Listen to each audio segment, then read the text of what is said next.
Se você não der atenção a esses princípios, a Copa do Mundo vai te afastar de Deus. Fica até o fim desse vídeo se você quer entender o que eu estou falando. A paz do Senhor, irmão.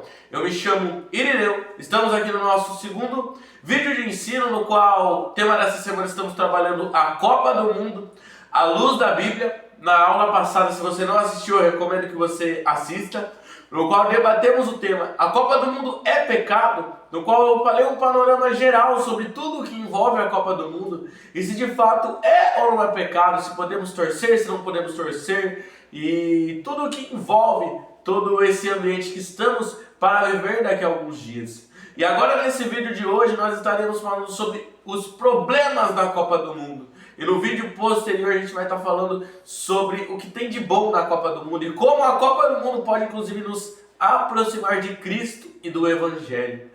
Irmão, antes de mais nada eu quero te dizer que eu não sou contra a Copa do Mundo e os eventos esportivos no geral, mas nós precisamos ter um certo discernimento em relação a eles, porque um evento esportivo, assim como qualquer outro tipo de evento que acontece no mundo ao nosso redor, ele tem forte poder de nos influenciar, tanto no sentido espiritual, quanto no sentido social em todos os campos da nossa vida. E isso inclusive pode nos afastar de Deus e nos aproximar de Deus. Um mesmo evento pode edificar a sua fé, ou pode destruir a sua fé.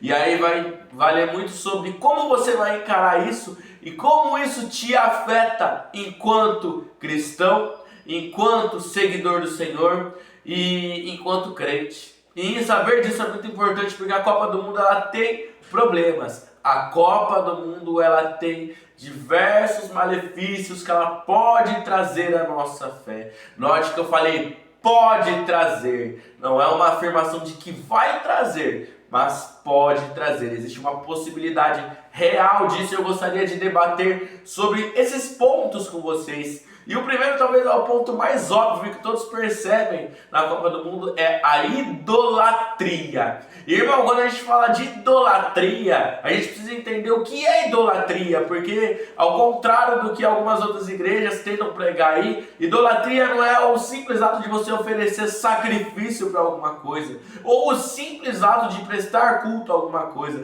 Isso é uma forma muito simplória de se falar do que é idolatria, mas, irmão, entenda que idolatria é algo mais profundo. Idolatria é tudo aquilo que tira a primazia de Cristo na sua vida, a primazia de Deus como Senhor da sua vida.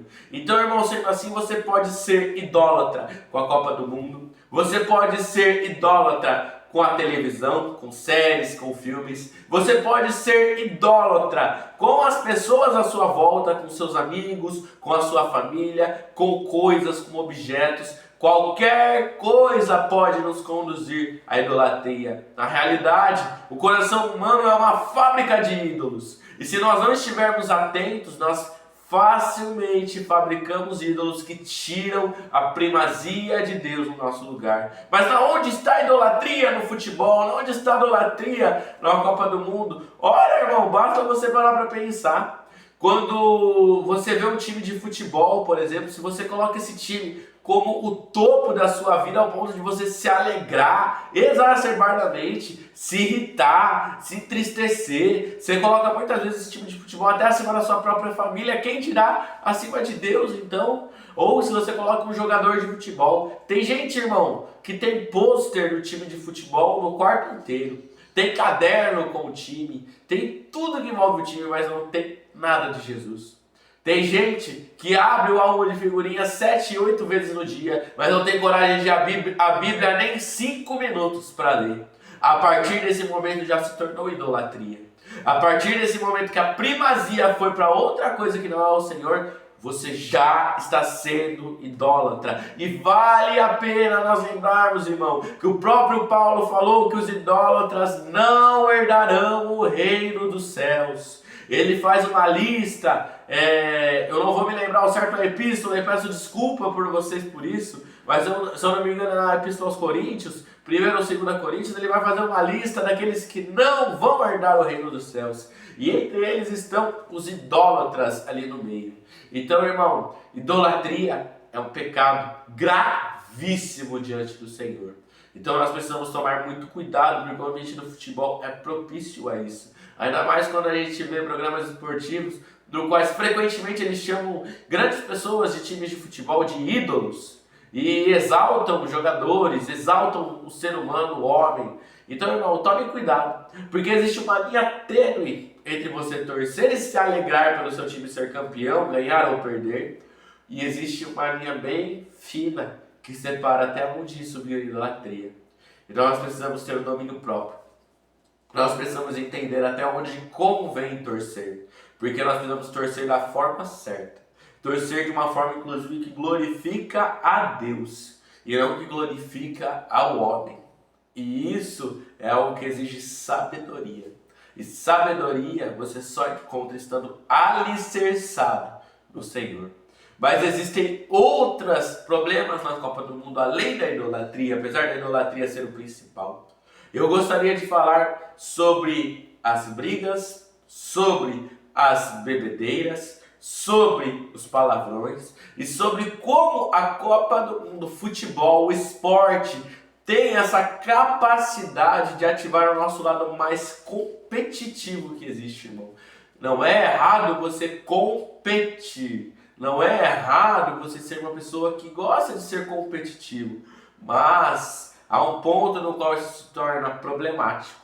O ponto no qual você se ira, o ponto no qual você demonstra ódio, demonstra raiva pelas pessoas, ao ponto de você excluir pessoas por causa disso. E o ambiente do futebol, ele muitas vezes ele proporciona isso com aquelas provocações de time de futebol. Cuidado, irmão, brincadeiras são legais, até o momento que o outro também respeita, até o momento que o outro encara como brincadeira. A partir do momento que o seu parceiro, que o seu amigo não encara mais como brincadeira, isso já não é mais brincadeira, isso já é ofensa.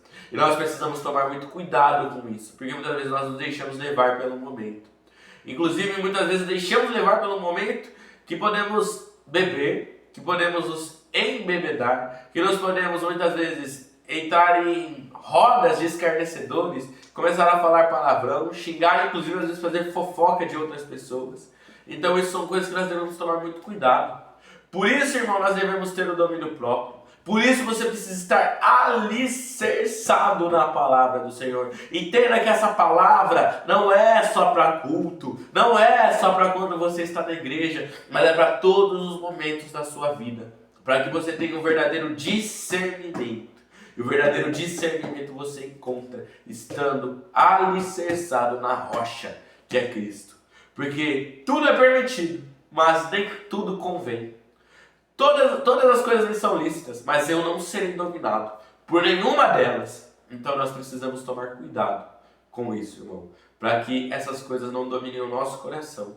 E pior ainda, o ambiente do futebol hoje está tomado por jogos de aposta, por esses jogos que infelizmente têm levado muitos, inclusive cristãos, a se envolverem com isso, perderem dinheiro, perderem família, perderem tudo. Então, irmão, cuidado, porque a Bíblia condena veementemente isso. E saiba de uma coisa, tenha essa certeza no seu coração, irmão. Não é porque todo mundo faz algo que esse algo passou a ser certo. E não é porque ninguém está fazendo o que é certo que o certo deixou de ser certo por causa disso. Entenda que o Deus a quem você serve, ele é imutável. Ele é o mesmo ontem, ele é o mesmo hoje, ele é o mesmo eternamente. Então o que era pecado antes continua sendo pecado hoje e vai ser pecado até a volta de Jesus, até o fim dos tempos. Então nós precisamos estar alicerçados na palavra, para que a gente não se deixe levar as coisas que o mundo coloca como normais, que de normais não tem absolutamente nada. Irmão, eu espero que você possa meditar nisso e responder a si mesmo as questões que eu propus na aula anterior. Será que isso me aproxima ou me afasta de Deus? Será que isso glorifica a Deus ou será que isso glorifica a carne? Será que isso me leva a pecar? Ou será que isso me ajuda a me manter em santidade? Será que isso vai agregar? Ou será que não vai agregar? Reflita, medite. Como eu disse, eu não estou aqui para cravar. Assista a Copa do Mundo ou não assista a Copa do Mundo. Não estou aqui como juiz para definir se é certo ou errado você assistir. Porque cada caso é individual. Mas você deve meditar com a ajuda do Espírito Santo para saber o que você deve fazer. Que se essa palavra te abençoou, comenta amém e compartilha para que mais pessoas ouçam essa mensagem. Que o Senhor Jesus abençoe muito a sua vida. Amém.